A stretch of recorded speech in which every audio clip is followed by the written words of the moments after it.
കർത്താവിൽ വാത്സല്യമുള്ള ദൈവമക്കളെ, ഇന്നു നാം തിരുപ്പിറവിക്കായി ഒരുങ്ങുന്നതിൻ്റെ, കാത്തിരിപ്പിൻ്റെ, നോമ്പിൻ്റെ 8-ാം ദിവസത്തിലേക്ക് എത്തി നിൽക്കുകയാണ്.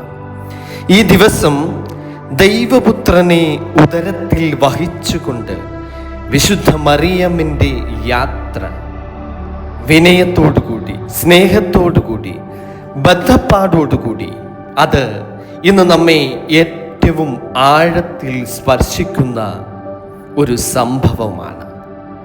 നിങ്ങളുടെ ശ്രദ്ധ ഞാൻ ആ സംഭവത്തിലേക്ക് കൊണ്ടുവരികയാണ്.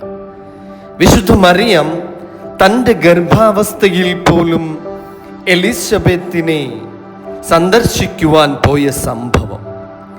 ക്രിസ്തുവിനെ ഗർഭത്തിൽ ധരിച്ചിട്ടും അവൾ സ്വയം വിശ്രമിക്കുവാൻ പോകുന്നില്ല. മറിച്ച് വേഗത്തിൽ അവൾ മറ്റൊരാളുടെ അടുക്കലേക്ക് പോകുന്നു.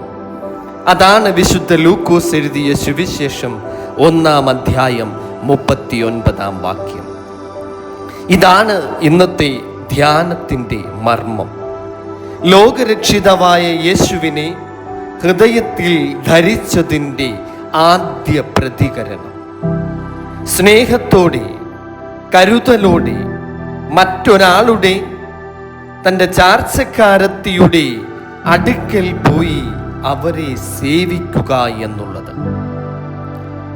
അന്നാളുകളിൽ മറിയ എഴുന്നേറ്റ് മലനാട്ടിൽ ഒരു യഹൂദ്യ പട്ടണത്തിൽ ബന്ധപ്പെട്ടു ചെന്ന് സഖരിയാവിൻ്റെ വീട്ടിലെത്തി എലിസബത്തിനെ വന്ദിച്ചു.